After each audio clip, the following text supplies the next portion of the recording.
पिछले लेक्चर में हमने जो पढ़ा था उसको एक बार थोड़ा रिवाइज कर देता हूं मैं, उसके बाद आगे बढ़ते हैं, ठीक है। तो सबसे पहले हमने जो पढ़ा था, very most important for entrance also, for state board also, हमने पढ़ा था इक्वेशन ऑफ कंटिन्यू। क्या पढ़ा था बच्चों? Equation of continuity.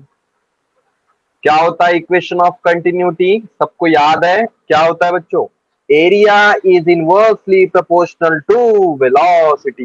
क्या होता है? Area is inversely proportional to velocity, या फिर शॉर्ट में हम ऐसे कह सकते हैं, या फिर इस तरीके से भी लिखा तो कोई दिक्कत नहीं होनी चाहिए। ये v यानी वेलोसिटी, इस बात का ध्यान रखें, कई बार बच्चे वॉल्यूम करके आ जाते हैं, ये गलत है। आपको जो बताया गया है वही ध्यान में रखना जरूरी है, ठीक है। फिर उसके बाद हमने पढ़ा था, हमने बर्नौली प्रिंसिपल पढ़ा था, बर्नौलीज थ्योरम। बहुत जरूरी है कि आपको बर्नौली थ्योरम याद हो। मैंने काफी डिटेल में पढ़ाया था, फुल डेरिवेशन के साथ पढ़ाया था। और बर्नौली थ्योरम में मैंने आपको बताया था P1 माइनस P2, याद आ रहा है सबको? लास्ट स्टेप हमारी यही थी, क्या थी? P1 minus P2 equal to 1/2 rho V2 square. जो बड़ा है वो पहले आएगा, बड़े में से छोटा माइनस करना पड़ेगा, रो G H2 माइनस H। यही है बर्नौली प्रिंसिपल, ठीक है। अब आगे भी अगर आपको सॉल्व करना है तो ये आप इंडिविजुअल टर्म को मल्टीप्लाई कर सकते हैं, जैसे 1/2 रो V2 स्क्वायर माइनस 1/2 रो। ये आपके ऊपर डिपेंड करता है कि आप 1 वाली टर्म एक साइड ला लें और 2 वाली टर्म एक साइड ला लें, ये भी चलता है, कोई दिक्कत नहीं है, ऐसा आप कर सकते हैं। डन। तो होगा क्या, ये जो पहली वाली टर्म है इक्वल टू के बाद इधर ला लीजिए, जितने भी पहली वाली टर्म है सब इक्वल टू के बाद ला लीजिए, फॉर्मूला आपका कुछ ऐसा आपको दिखेगा। तो इस तरीके से भी ध्यान में रख सकते हैं कि फर्स्ट वाली टर्म इधर आ जाए तो पहला क्या होता है? पहला वर्क पर energy, work per unit volume, energy per unit volume यानी 1/2 ये आ जाए। ये आपका काइनेटिक हेड आ गया। देन आपका ये आ गया पोटेंशियल हेड। ये पहला वाला है तो इधर आ गया, सब पहले वाले एक साइड आ गए और दूसरे वाले एक साइड आ गए। तो आप ऐसे इसको याद रख सकते हैं, और कैसे भी याद रखो, फॉर्मूला तो फॉर्मूला ही है, आना तो उसी को वैसा ही है। आपको जो फॉर्मेट अच्छा लगता है वो फॉर्मेट याद रखिए। मोस्ट ऑफ द स्टूडेंट इस फॉर्मेट में याद रखते हैं, और कई लोग तो इससे भी ज्यादा शॉर्टकट याद रखते हैं। वो लोग सीधा यही बोलते हैं कि सर हम ऐसा याद रखें, तो कोई दिक्कत नहीं। मैं तो खुद ऐसा याद रखता हूँ, जो मैं इस कलर में लिख रहा हूँ ये कलर तो मुझे भी पसंद है, और ये फॉर्मूला को ऐसे ही याद में रखता हूँ। तो आप लोग भी इसी फॉर्मेट में याद रखिए, ये बर्नौली थ्योरम है, और बर्नौली थ्योरम बहुत इंपॉर्टेंट है इंट्रेंस पॉइंट ऑफ व्यू अगर बात करो। स्टेट बोर्ड का अपडेटेड सिलेबस है, स्टेट बोर्ड में भी आएगा, ये एक इंपॉर्टेंट टॉपिक है, बर्नौली स्किप नहीं कर सकते, ठीक है। तो याद रहेगा सबको, ये ज्यादा इजी है, मैं इसको याद रखता हूँ, आप लोग भी इसको भी प्रेफर कर सकते हैं। बट न्यूमेरिकल में काम का यही फॉर्मूला है जो आप देख रहे हो ना 1-2 के फॉर्म में, ये जो 1-2 के फॉर्म में है, न्यूमेरिकल में हम ऐसे ही यूज करते हैं, फर्स्ट एंड सेकंड दोनों कंडीशंस को यूज करना पड़ता है, तो क्वेश्चंस उसके अकॉर्डिंग बनेगा। तो ये आपका एक प्रकार का बोल सकते हो कि ये शॉर्ट रिवीजन था, और सभी लोगों को फॉर्मूले ऑलरेडी याद है, यही सोच के मैं आगे बढ़ रहा हूँ, ठीक है। सबको याद है फॉर्मूले? नया टॉपिक पढ़े, चलिए स्टार्ट किया जाए। तो देखो बच्चों, आज हमें जो पढ़ना है, हमें वेलोसिटी का डेरिवेशन पढ़ना है। तो क्वेश्चन एग्जाम में कुछ ऐसा आ सकता है, बोल सकता है कि डिराइव एन एक्सप्रेशन, तो हेडिंग यही रहेगी आपकी, डिराइव द इक्वेशन या तो एक्सप्रेशन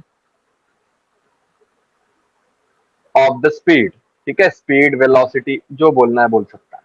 तो इसको याद करना बहुत सिंपल है, आपने already V square equal to U square plus 2gh ऐसे याद करके रखा है। मान लेते हैं इनिशियल वेलोसिटी अगर 0 है, इफ इनिशियली वो रेस्ट में था, तो वी स्क्वायर इक्वल टू क्या होता है? 2gh। We square equal to 2gh, तो हमें प्रूफ क्या करना है? हमें √2gh करना है। तो यही फॉर्मूला जो आप ऑलरेडी पढ़ चुके हो वही फॉर्मूला हम प्रूफ करना है। तो क्या प्रूफ करना है, समझ गया सबको? 2gh, √2gh। आप फ्री फॉल कंडीशन में काइनेमेटिक्स में ये सारी चीजें पढ़ चुके हो, तो ये फ्लूइड में भी आने वाला है। तो सिंपल वर्ड में अगर मैं कहूं तो आपको ये फॉर्मूला याद कर लेना है, फ्लूइड में भी यही फॉर्मूला आने वाला है, और ये अकॉर्डिंग टू टॉर्सिली फॉर्मूला है, इसको टॉर्सिली का भी फॉर्मूला कहते हैं। तो आप इसको याद रखिएगा। अब हम प्रूफ करने जा रहे हैं, ठीक है। तो कंसिडर कोई एक टैंक है, ठीक है। इस टैंक में हमने फ्लूइड भर के रखा है रो डेंसिटी वाला। इस टैंक में हमने कोई फ्लूइड रखा है, क्या डेंसिटी है, पानी का टैंक ले लीजिए, कोई भी टैंक आप ले सकते हैं जो आपको इमेजिन होता है। तो रो डेंसिटी वाला फ्लूइड हमने इसके अंदर रखा है। इस टैंक का जो क्रॉस सेक्शनल एरिया है उसको मैं ए लिख लेता हूं, ठीक है। अब हम करना क्या है, हमें बच्चों ध्यान दीजिएगा, यहाँ पे हम जो करने वाले हैं, हम इसमें क्या करेंगे, एक छोटा सा होल कर देंगे। इस टैंक में हम एक छोटा सा होल कर देते हैं, ठीक है। इस टैंक में एक छोटा सा होल, तो इस टैंक में हमने छोटा सा क्या कर दिया बच्चों, एक होल कर दिया। तो क्या होगा, क्या होगा, कोई बता सकता है मुझे, इमेजिन कर सकते हो आप, इस टैंक में अगर आपने होल कर दिया तो क्या होगा, इस होल से जो भी लिक्विड रहेगा वो पास कर जाएगा। इस होल से जो भी लिक्विड रहेगा ऐसे पास हो जाएगा, यहां से ये पूरा यहां से फ्लो हो जाएगा। इस नैरो होल को एक नाम होता है, इस नैरो होल को एक नाम होता है ओरिफिस। याद रहेगा ये वर्ड, न्यूमेरिकल में रहेगा ये। इसको इजी कर देते हैं, इसको बोलते हैं नैरो होल। एक छोटा सा होल जिसे आप एपर्चर भी कहते हैं।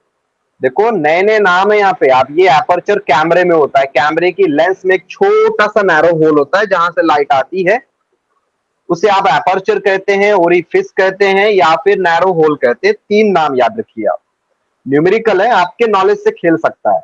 दो तीन नाम ज्यादा के पता होना चाहिए, और मैं हमेशा कोशिश करता हूं कि आपको पता रहे। ओके, तो ये आपको पता चल गया कि सर इस तरीके से ये फ्लो कर जाएगा, जितना भी इसके अंदर वाटर रहेगा, जितना भी लिक्विड रहेगा, ठीक है। तो कौन सा एरिया बड़ा है सर, ये जो टैंक का एरिया है, क्रॉस सेक्शनल एरिया, टैंक का ये वाला बड़ा है, ये वाला ओरिफिस का एरिया छोटा है। ये टैंक का जो सरफेस है, इस सरफेस से ये जो डिस्टेंस है लिक्विड का, हाइट बोल सकते हैं, डेप्थ बोल सकते हैं, ये एच। तो ओरिफिस का डिस्टेंस कितना है सर, ये होल कहां पे है, जीरो हाइट पे है।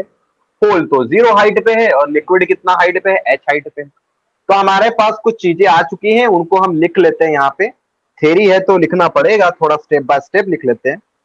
तो rho be the density of liquid, rho be the density of liquid.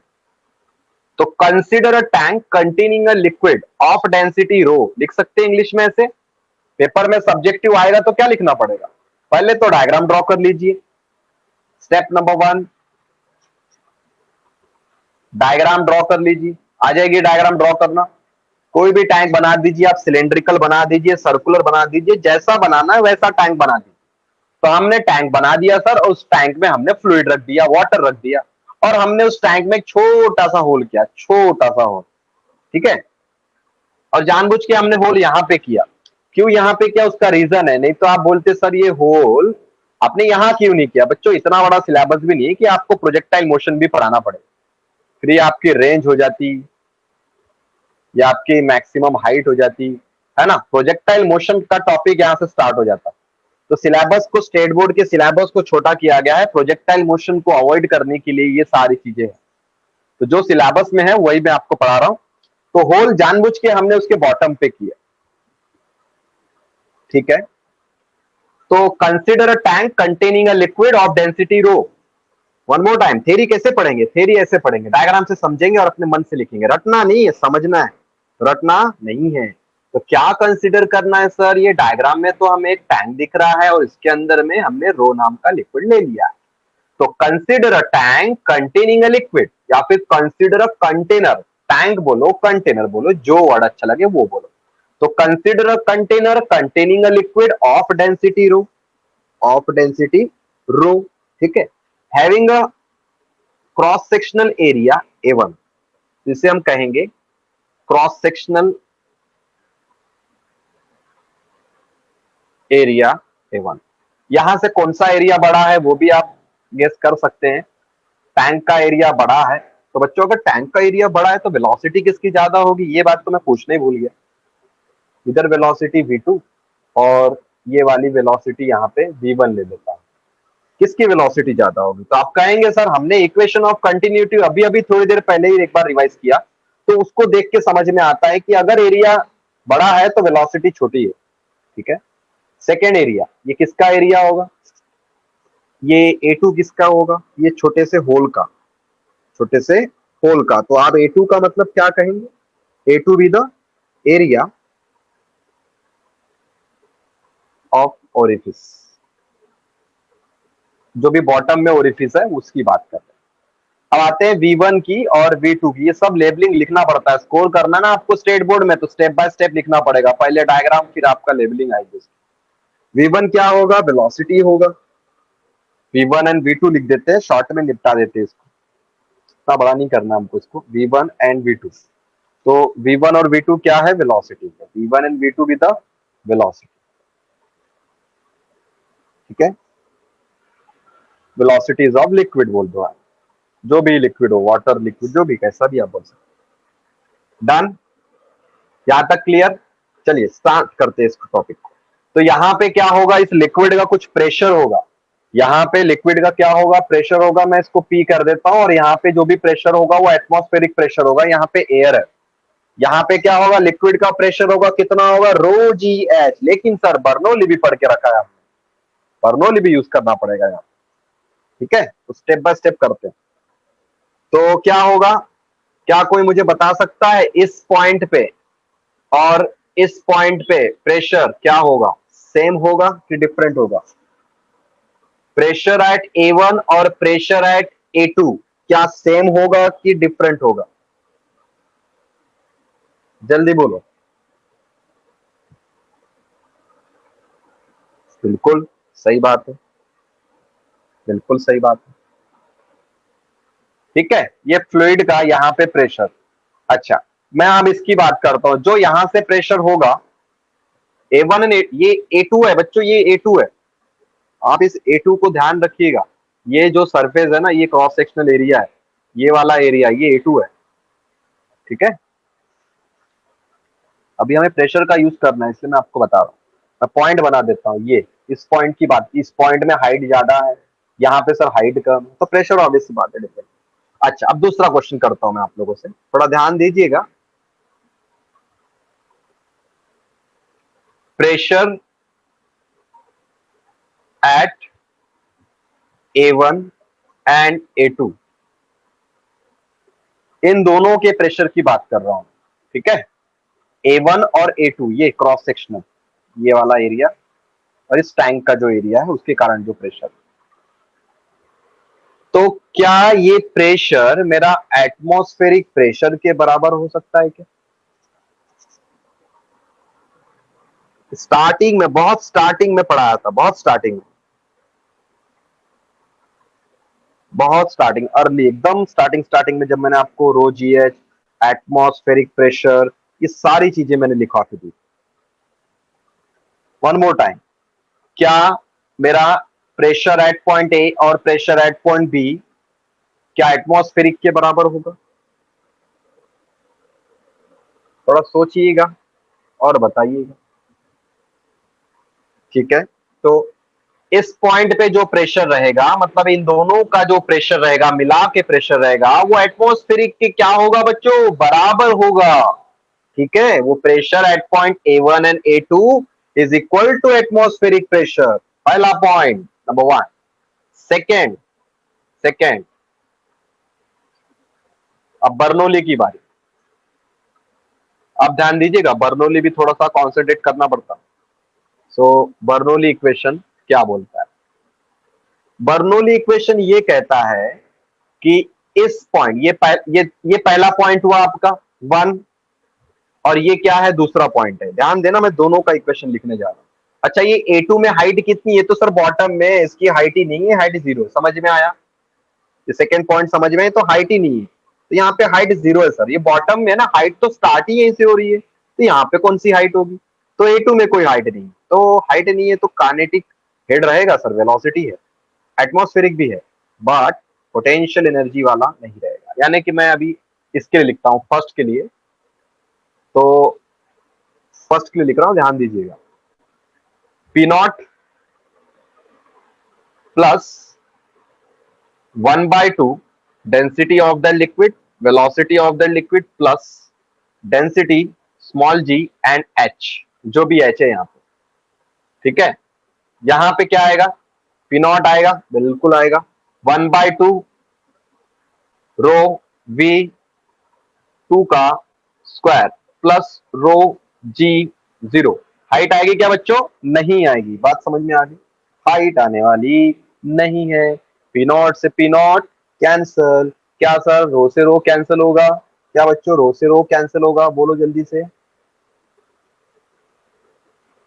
यहाँ पे पी नॉट कैंसिल हो जाएगा, रो कॉमन है दोनों में, तो ये वाला रो ये वाला कैंसिल होगा क्या सर, कॉमन आएगा क्या, आप खुद ही देख लीजिएगा। कई लोगों को कैलकुलेशन में दिक्कत आ जाएगी, इससे मैं एक स्टेप ज्यादा लिख रहा हूँ। 1/2 V1 square plus rho G H equal to 1/2 rho V2 square plus 0। तो चलो वो तो है ही नहीं। अब बताइए मुझे, क्या रो कॉमन है, हाँ सर यहाँ तो है, और यहाँ पे भी है क्या, हाँ सर यहाँ पे भी। कितना क्लियर किया सबने, समझा सबको। अब मुझे V2 निकालना है, मुझे यहाँ की वेलोसिटी निकालना है, √2gh आने वाली, पहली बता दूं मैं आपको। एक और चीज जो तो डिस्कस ही करना मेरा रह गया यहाँ पे, फिर से एक बार बताता हूँ। ये जो एरिया टैंक का है बहुत बहुत बड़ा है, इतना बड़ा है कि इसके कंपैरिजन में A2 नेग्लिजिबल है, ठीक है। ये जो A2 है बहुत छोटा है, मतलब A1 is very very big as compare to A2। तो हम आगे जाके जो स्टेप करेंगे ना इसी का यूज करके करेंगे, ठीक है। तो बहुत बड़ा है, बहुत ज्यादा बड़ा, ठीक है। तो यहां तक क्लियर है, ये हमने फाइनल स्टेप लिख ली है। मुझे यहां से V1 हटाना है, आप मुझे बताइए अगर मुझे यहां से V1 हटाना है तो ऐसा कौन सा फॉर्मूला है जहां पे V1 यूज कर लिया जाए, ऐसा कौन सा इक्वेशन आपने याद करके रखा है।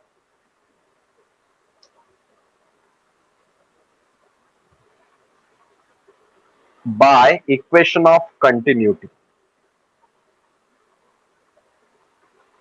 सही बात है। क्या मैं equation of continuity A1 V1 equal to A2 V2 बोल दूं, डायरेक्ट भी बोल सकता था कि V1 की जगह पे A2 V2 अपॉन A1 आएगा, डायरेक्ट भी लिख सकते थे, बट एक लाइन ज्यादा लिखो, स्टेट बोर्ड होता है, यहाँ पे स्कोर करना पड़ता है, तो स्कोर करने के लिए ज्यादा स्टेप्स यूज करनी पड़ती है। क्या मैं V2 निकाल सकता हूं, इसको कोई इक्वेशन नंबर 2 दे देते, इसको थर्ड दे देते, क्या यहां से मेरा V2 निकल सकता है, वैल्यू पुट कर देंगे निकल जाएगा। चलिए पुट कर देते हैं, देखते हैं क्या निकल के आता है। तो हमने क्या किया, टू इक्वेशन इंप्लाइज V1 की वैल्यू पुट कर देते हैं।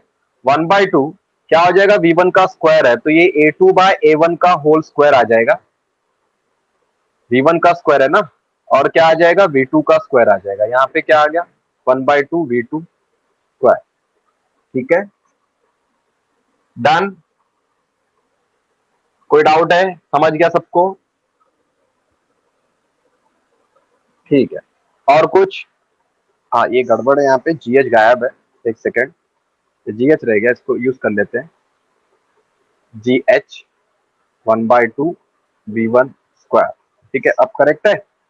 GH छूट गया था, GH को यूज करना पड़ेगा, उसके बिना तो काम नहीं होने वाला ना, उसको यूज करना पड़ेगा, क्योंकि मेरे फॉर्मूले में GH नहीं रहेगा तो √2gh कैसे आएगा, ठीक है। वन मोर टाइम, देखिए ध्यान दीजिए, तो 1/2 V1 का स्क्वायर, मतलब ये सारी टर्म का स्क्वायर होगा, सबका स्क्वायर कर देंगे, तो किसका किसका स्क्वायर होगा सर, A2/A1 का स्क्वायर, इनका होल स्क्वायर ले लेते हैं, और इसका स्क्वायर, तो ये हो गया मेरा V1 प्लस क्या बच गया G/H। अब इसको मैं और सिंप्लीफाई करूंगा, V2 वाली टर्म एक साइड ला लेते हैं, ठीक है, इसका पहले एलसीएम ले लिया जाए, इसका एलसीएम ले लेते हैं, तो क्या आ जाएगा, इंडिविजुअल स्क्वायरिंग करना है तो आप कर सकते हो, ठीक है। तो मैं एक स्टेप कम कर रहा हूं, यहाँ पे थोड़ा एलसीएम ले लेते हैं, सारी चीजें सिंपल हो जाएगी, या तो V2 इधर ला लीजिए आप, तो और सिंपल हो जाएगा। तो मैंने क्या किया, यहाँ पे V2 वाली टर्म को इधर ला लिया और यहाँ से V2 कॉमन ले लिया, ठीक है। ध्यान दीजिएगा, शॉर्टकट नहीं है, लॉन्ग कट ही है, बट थोड़ा कॉन्सेंट्रेट करने की आपको जरूरत है, या फिर एक लाइन में ज्यादा ले लेता, सबको समझना चाहिए इसलिए एक लाइन ज्यादा लिख देता हूं। ये लो, अब इसको मैंने यहाँ पे ला लिया,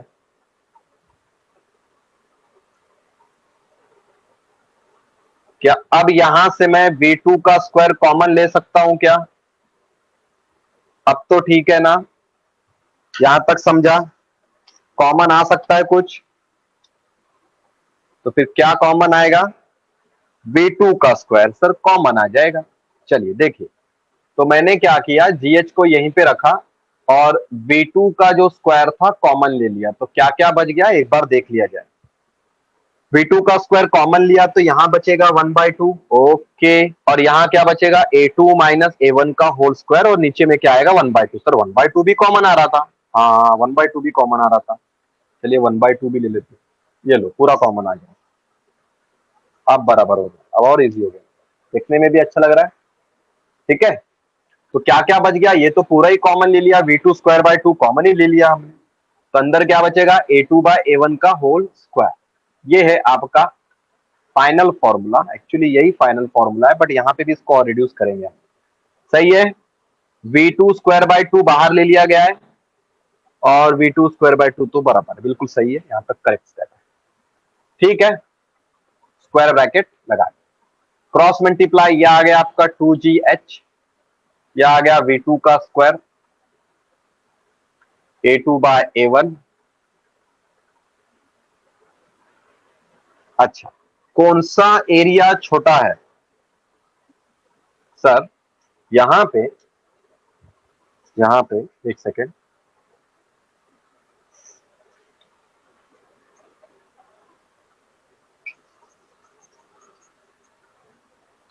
क्या हो गया, मिट नहीं रहा ये तो, चलो ठीक है। तो यहाँ पे ना सर एरिया जो पहला वाला था बहुत बड़ा था और a2 क्या था बहुत छोटा, इसके लिए मैं एक थोड़ा रफ कर देता हूँ, एग्जांपल देता हूँ। सपोज ये आपका 1000 है, ये आपका 1000 है, 1000 क्या 10,000, जो लेना ले लीजिए आप, और ये आपका बच्चों 1 है।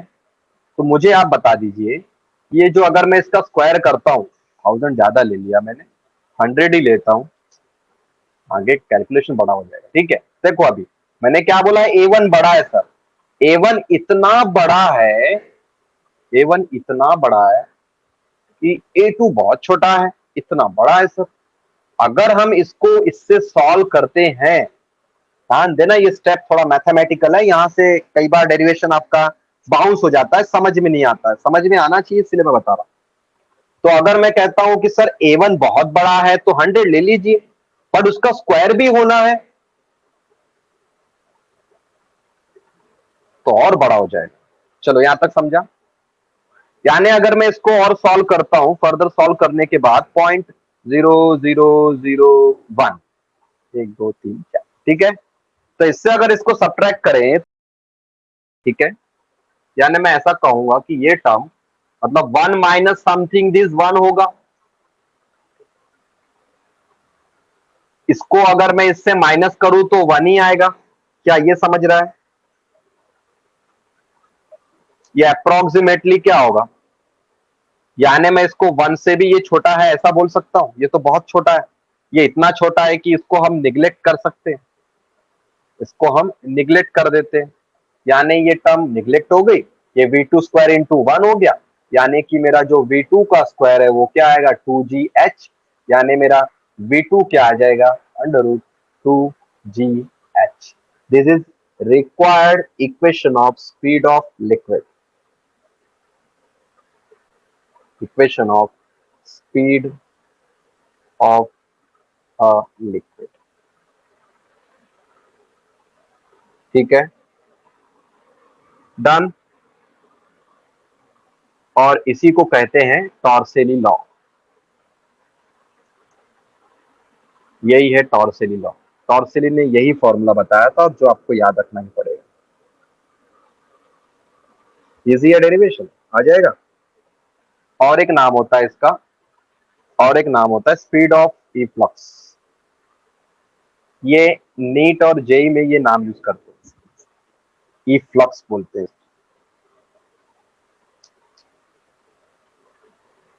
स्टेट में ऐसा ज्यादातर यूज वर्ड नहीं करते, बट आना चाहिए, पता होना चाहिए, एमएसटी सीटी भी देना है ना आप लोगों को, उसका लेवल क्या है, जेडब्ल्यू नीट से कम थोड़ी ना है, तो स्पीड ऑफ इफ्लक्स भी पता होना चाहिए। डन, आ जाएगा डेरिवेशन सबको, इजी है, प्रैक्टिस करना है इस डेरिवेशन की आप लोगों को, ये डेरिवेशन की आपको प्रैक्टिस करनी है, कितने बार करते हो आप लोग प्रैक्टिस? 5 बार तो है बोलना, बट 3 टाइम सफिशिएंट होता है मेरे हिसाब से। मैं 5 टाइम नहीं देता हूँ कभी, 3 टाइम ही देता हूँ। आप लोग 5 टाइम बोलते हो। इतने मेहनती हार्ड वर्किंग स्टूडेंट मैंने आज तक नहीं देखे। 3 टाइम डेरिवेशन बहुत होता है, काफी बड़ा होता है, टाइम कंज्यूम होता है। एक बार देख के करो, 2 बार बिना देख के करो, तो प्रैक्टिस हो जाएगी आपके अपने आप। तो डेरिवेशन 3 टाइम्स। रिटर्न प्रैक्टिस, हाँ, रिटर्न प्रैक्टिस, इसका सबूत चाहिए तो आपको ये लिखना पड़ेगा और अपलोड करना पड़ेगा इसकी पीडीएफ। तो 3 टाइम्स रिटर्न प्रैक्टिस आपको इसकी करनी है। बर्नौली की भी करनी है, दोनों डेरिवेशन, बर्नौली और ये दोनों।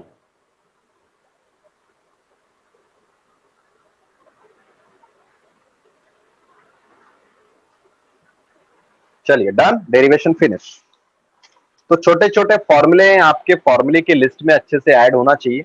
जितने भी फॉर्मूले मैं आपको डिराइव करवा के दे रहा हूँ, जितना भी स्टेट बोर्ड लेवल पे हम पढ़ रहे हैं, तो करना पड़ेगा। तो आपका होमवर्क एक बार मैं वापस बता देता हूँ। आप लोगों का होमवर्क है, number 1, Bernoulli principle with statement, statement भी होना चाहिए। फॉर्मूले भी 3 टाइम करना है आपको, और डेरिवेशन भी। तो बर्नौली, और सेकंड अभी अभी हमने पढ़ा स्पीड ऑफ ई फ्लक्स। ठीक है, स्पीड समझ गया। तो आपको ये दोनों करने हैं, कंटिन्यूटी वाला नहीं किया तो भी चलेगा। डेरिवेशन प्लस फॉर्मूले 3 टाइम्स, रिटर्न प्रैक्टिस जरूरी है। स्टेट बोर्ड की एग्जाम की तैयारी कर रहे हो तो रिटर्न प्रैक्टिस होनी चाहिए। जितने बार आप लिख के देखोगे उतना फायदा आपको होगा। आपको क्लॉक सामने रख के अपने आप को टेस्ट करना है कि आप कितना स्पीड में लिख पा रहे हो। पहली बार लिखोगे 15 से 20 मिनट लगेंगे, सेकेंड टाइम लिखोगे 10 मिनट लगेंगे, और आपको पता है बोर्ड एग्जाम में 10 मिनट भी बहुत ज्यादा होते हैं। तो क्या करेंगे, फिर से एक बार 3 टाइम भी ट्राई कर सकते हैं। 4 टाइम ऑप्शनल है, बट कंपलसरी 3 टाइम। तो 3 बार करेंगे, मेरे हिसाब से सबमिट करना, हाँ, सफिशिएंट हो जाएगा। सबमिट करना है आपको आज, आज ही सबमिट करना है। आज का होमवर्क आज ही करना है आप लोगों को। और अगर ज्यादा वर्कलोड होगा तो एक बार रूपाली मैम से बात कर लीजिएगा। क्लास आपकी रहती है 2:30 बजे ना, तो आपको 1:30 बजे के पहले करना है, ताकि मेरे पास लिस्ट आ सके कितने बच्चों ने होमवर्क किया। उसको भी प्रिपेयर करने को टाइम लगेगा ना। तो जो भी है, लिस्ट वगैरह प्रिपेयर करने के लिए टाइम लगता है, तो आप 1:30 बजे 1 बजे तक सबमिट कर दीजिएगा। एक बार रूपाली मैम से पूछ लीजिएगा, मैम को कन्वीनियंट कब तक रहेगा। ठीक है, तो 2 डेरिवेशन दे दिए मैंने आप लोगों को, काफी बड़े बड़े डेरिवेशन है पता है मुझे, बट प्रैक्टिस तो करनी पड़ेगी, कोई कंजूसी नहीं चलने वाली। ठीक है, कौन सा मंथ चल रहा है ये सोचो, मई मंथ चल रहा है, और बहुत कम समय हमारे पास है। इतना बड़ा सिलेबस, उसमें भी सेकेंड चैप्टर चल रहा है, तो बहुत बड़ा चैप्टर है। बहुत सारे कंटेंट आपके एनसीईआरटी के अपडेट हो चुके हैं। यानी अगर आप स्टेट बोर्ड का सिलेबस पढ़ रहे हो तो ऑलमोस्ट 70% आप एंट्रेंस का सिलेबस पढ़ रहे हो, और काफी सब्जेक्टिव लेवल पे पढ़ रहे हो। यानी कि यहाँ पे कोई शॉर्टकट नहीं है, सभी लॉन्ग कट चीजें। तो 3 फॉर्मूले डन, पहला इक्वेशन ऑफ कंटिन्यूटी, दूसरा बर्नौली, और तीसरा speed of E flux. Okay done. अब हम पढ़ेंगे नेक्स्ट टॉपिक, वेंचुरी मीटर। तो वर्किंग ऑफ वेंचुरी ट्यूब देखते हैं क्या होता है। तो वेंचुरी ट्यूब जो भी है, वेंचुरी मीटर बोलते हैं इसे, ये एक प्रकार की डिवाइस है जहां पे हम स्पीड फ्लो मेजर करते हैं। ठीक है, तो इसके बारे में आपको पूछ सकता है, 1 मार्क के लिए पूछ सकता है कि व्हाट इज वेंचुरी मीटर या फिर वेंचुरी ट्यूब। तो इट इज अ डिवाइस। इसका काम होता है जनरली फ्लो, जो स्पीड का फ्लो है, वेलोसिटी ऑफ इफ्लक्स, उसे मेजर करना, ऐसा फ्लूइड जो कि इनकम्प्रेसिबल हो। ठीक है, तो it is a device use to major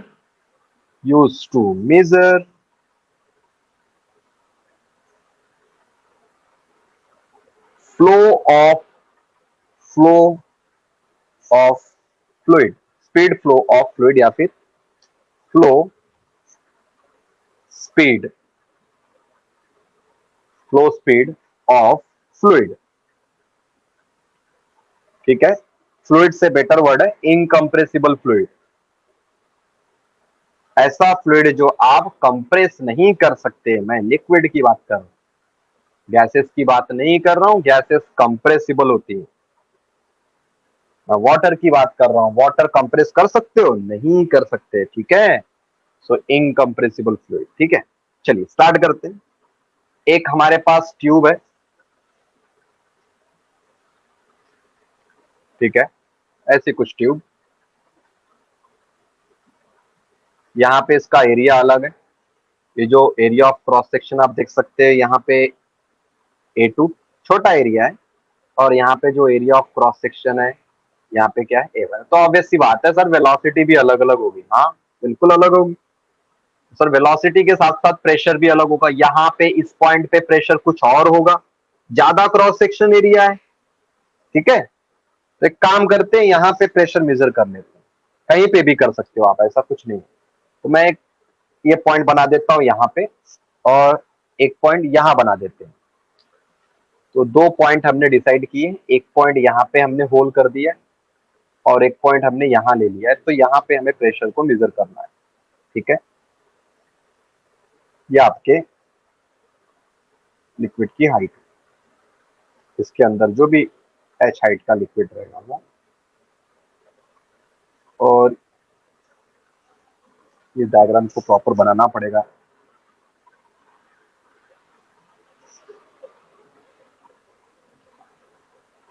ये ऐसा,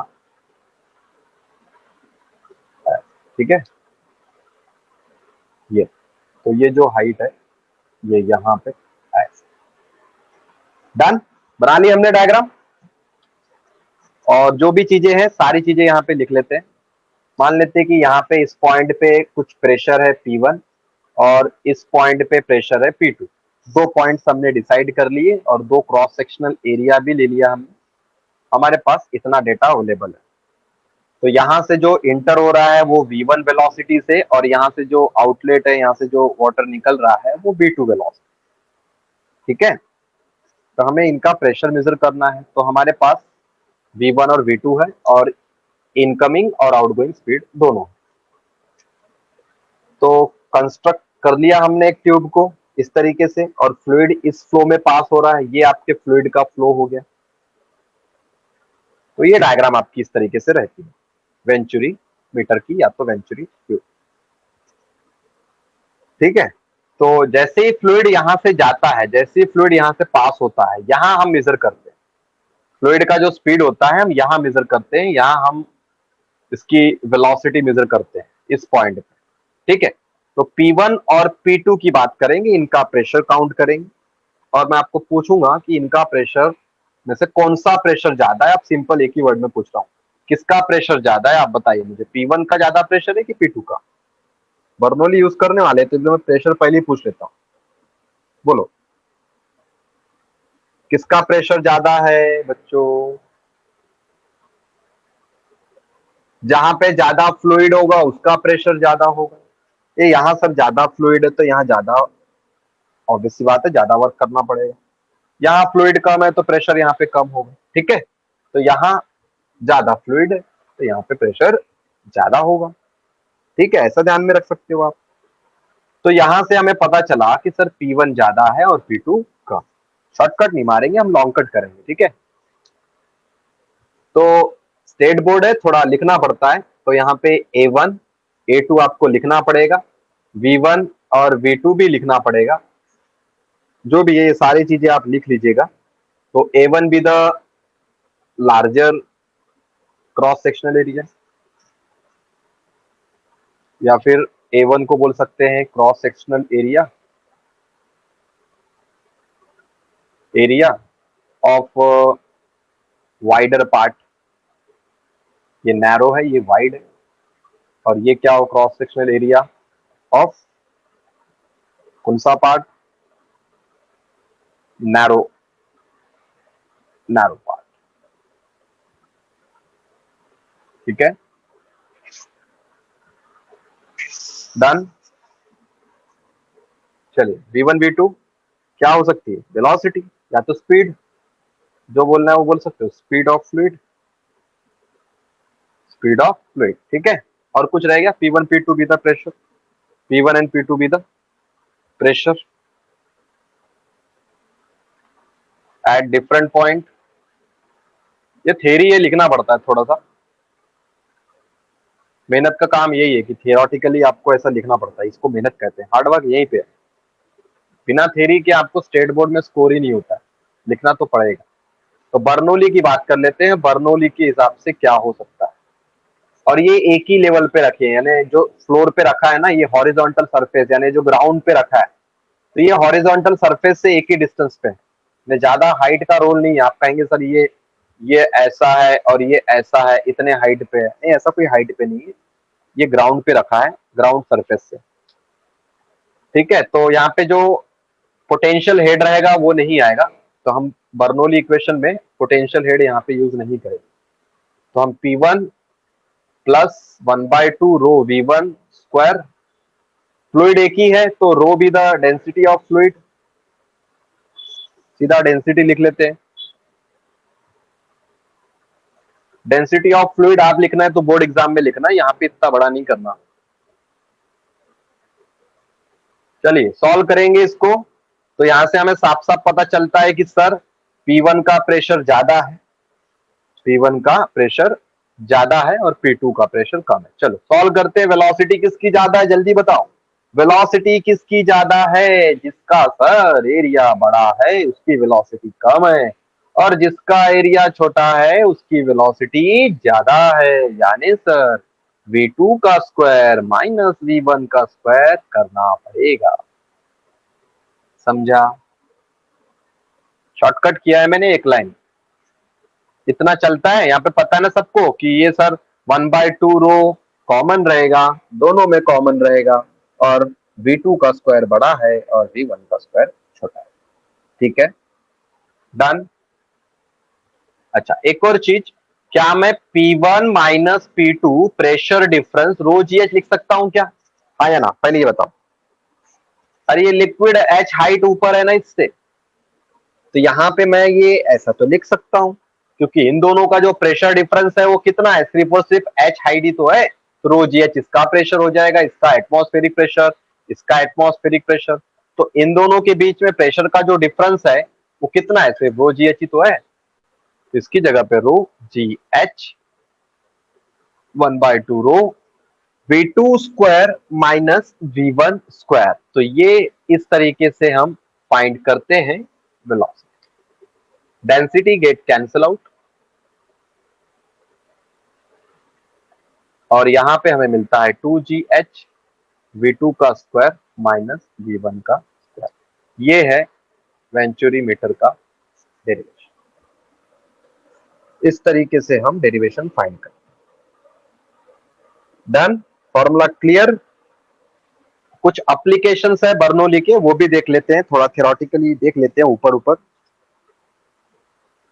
काफी बड़ा चैप्टर था ये और इसका वेटेज ज्यादा है। एक और चीज, मैंने ग्रुप में चैप्टर वाइज वेटेज जो है वो अपलोड कर दिए हैं, तो चैप्टर वाइज वेटेज के हिसाब से देखा जाए तो ये 5 मार्क का चैप्टर है, और इसमें जो इंपॉर्टेंट क्वेश्चन है उसके बारे में मैं आपको बता देता हूं। सबसे ज्यादा जो इंपॉर्टेंट है इसका वो सरफेस टेंशन वाला पार्ट, सबसे ज्यादा इंपॉर्टेंट अगर मैं कहूं तो सरफेस टेंशन वाला पार्ट है।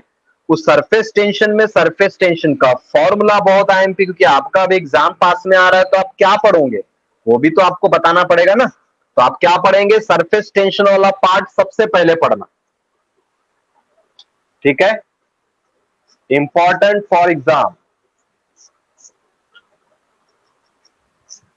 क्या क्या, number 1 surface tension, definition, unit, dimension और छोटे छोटे न्यूमेरिकल, छोटे छोटे 2-2 मार्क के न्यूमेरिकल, 2 मार्क वाले, समझा। देन सरफेस एनर्जी, मैं आपको बता रहा हूं कि इंपॉर्टेंट क्या है, आप पढ़े क्या, आपको ये भी तो पता होना चाहिए कि पढ़ना क्या है, पूरा पूरा थोड़ी ना पढ़ना है।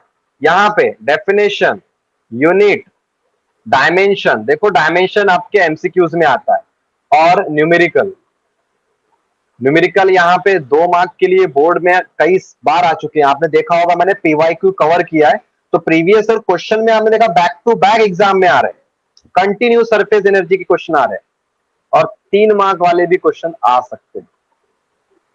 समझा? Surface energy, surface tension. Then 2 marks के लिए आपको पढ़ना पड़ेगा second, angle of contact. Angle of contact सब इंपॉर्टेंट बता रहा हूं मैं आपको, बोर्ड आईएमपी बता रहा हूं, यानी बोर्ड के समय भी आपको यही सब आईएमपी रहेगा। तो क्या क्या सर? डेफिनेशन पहला तो याद करेंगे आप, और कैरेक्टरिस्टिक्स याद कर लेंगे, और वो टेबल याद कर लेना बच्चों, टेबल केस 1, केस 2, केस 3, वो टेबल याद कर लेना। कहां काम आएंगे? एमसीक्यूज में काम आएगा। जो एग्जाम में आ रहा वो मैं बता रहा हूं आपको, पढ़ाया तो मैंने बहुत है, डिटेल में पढ़ा दिया मैंने आपको, लेकिन पेपर में क्या आएगा वो भी तो पता होना चाहिए। हम 100% पढ़ लेते हैं, और पेपर में क्या 100% लिख पाते हैं? नहीं, हमें पता ही नहीं होता कि लिखना कैसे है और स्कोर कैसे करना है। तो मैं आपको बता रहा हूँ, पेपर में ये आएगा, 1 मार्क के लिए एमसीक्यूज भी रहेगा, 1 मार्क क्वेश्चन रहेंगे, 2 मार्क की डेफिनेशन, डिफरेंस, ऐसे कुछ रह सकते हैं। जितने भी लॉज है, स्टेटमेंट है, याद कर लीजिए। Next, capillary action definition, definition, example और एमसीक्यूज, उसके ऊपर के एमसीक्यूज, ठीक है। देन कैपिलरी राइज, और एक डायग्राम थी उसकी, वो डायग्राम, प्रेशर डिफरेंस,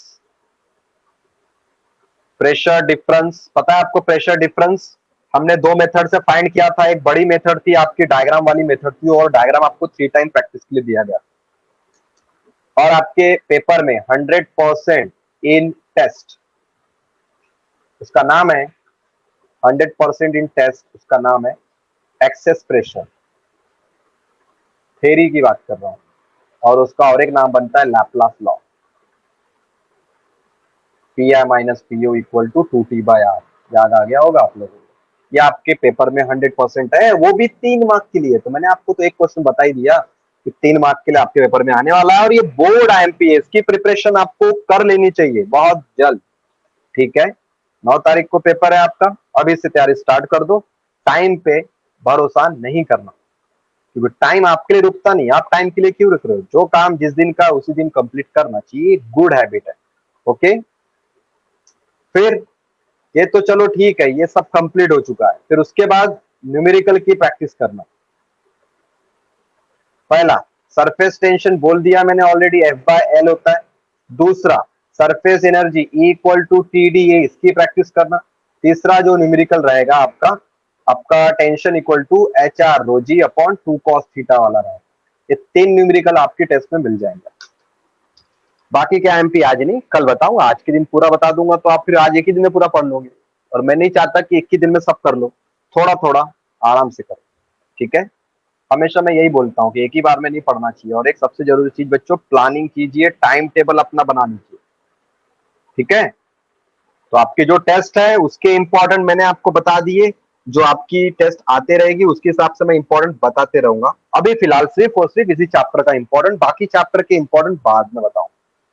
डन, ठीक है, फॉर्मूले डन हो गए सबके, ओके। और इंपॉर्टेंट क्वेश्चन भी सबको पता चल गया है। तो अब आते हैं एप्लीकेशंस ऑफ बर्नौली। आपको डायरेक्ट पेपर में एज एमसीक्यू पूछ सकता है कि एप्लीकेशंस क्या है बर्नौली। इसकी डिटेलिंग इतनी जरूरत नहीं लग रही मुझे कि इसको बहुत ज्यादा एक्सप्लोर करना चाहिए, हम सिर्फ इतना ही ध्यान में रखते हैं कि कहाँ कहाँ काम आता है। तो सबसे पहला जो एरोप्लेन का प्रिंसिपल है वो बर्नौली पे बेस्ड है। एमसीक्यूज पूछेगा आपको तो आप इस तरीके से ध्यान में रखिए, ठीक है, बर्नौली के ऊपर बेस्ड है। सेकेंड, एटमाइजर, ठीक है, एटमाइजर जो स्प्रे होता है, जो नोजल स्प्रे होता है वो। तीसरा प्रिंसिपल, आप बोल सकते हो जब तूफान आता है, जब बहुत जोरों से हवा चलती है तो क्या होता है, जिसके घरों के ऊपर, छत के ऊपर टीन होती है तो क्या होती है, टीन उड़ जाती है कि नहीं उड़ती है? तो आप कहेंगे सर उड़ जाती है। तो कैसे, क्या इसके ऊपर के न्यूमेरिकल भी आते पेपर में? तो वो वर्ड क्या रहेगा, ब्लोविंग ऑफ किसका, रूफ, जो छत होती है टीन की, या फिर किसी का भी बोल दो आप, वो छत की उड़ जाती है। ये अपने यहाँ पे इतना बड़ा तूफान नहीं आता, ये जापान वगैरह में ज्यादा आता है, जहाँ पे सी एरिया होता है वहां पे ज्यादा आता है। ठीक है। और इसका तो बेस्ट एग्जांपल मैंने एक यूट्यूब में देखा था, एक साइकिल रेसिंग वाला, साइकिल रेसलर। तो साइकिल की रेस चल रही थी, ये साइकिल का पैडल तो मार रहा था, लेकिन मारने के बाद कुछ देर के बाद उन्होंने अपने पैर को ऊपर कर लिया और साइकिल को छोड़ दिया, और साइकिल की स्पीड अपने आप बढ़ने लगी।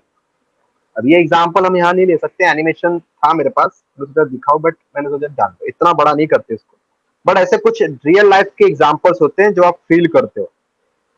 आपने भी ऑब्जर्व किया होगा, जब हवा चलती है, आप साइकिल चला रहे हो, बढ़िया हवा चल रही है, फिर आपको क्या करना है, पैडल नहीं मारना है। तो फिर एरोडायनेमिक्स जो इस टॉपिक में यूज किया जाता है, तो पैरों को ऊपर कर लीजिए, पीछे कर लीजिए पैरों को, अपने यहाँ आप हवा के साथ चलते जाए। तो बर्नौली के बहुत सारे एप्लीकेशन है, फिलहाल इतने ही एप्लीकेशन आपके काम के हैं, एग्जाम में आप ध्यान रखिए। हाँ बिल्कुल, एयर अपोजिट डायरेक्शन में आ रही है तो नहीं, एयर अपोजिट डायरेक्शन में तो उल्टा आपका काम बिगड़ जाएगा। एयर साथ में चलना चाहिए, पैरेलल चलना चाहिए। अपोजिट डायरेक्शन में एयर आएगी तो आप रुक जाओगे ना, एयर तो आपको स्टॉप कर देगी वहीं पे। तो एयर अपोजिट डायरेक्शन में नहीं होना चाहिए, ये कंडीशन। आप खुद ही सोचो कि एरोप्लेन चल रहा है और एयर अपोजिट डायरेक्शन में, तो एरोप्लेन की स्पीड कम हो जाएगी। हमको हवा के साथ साथ चलना है, ठीक है, एयर के साथ। क्लियर?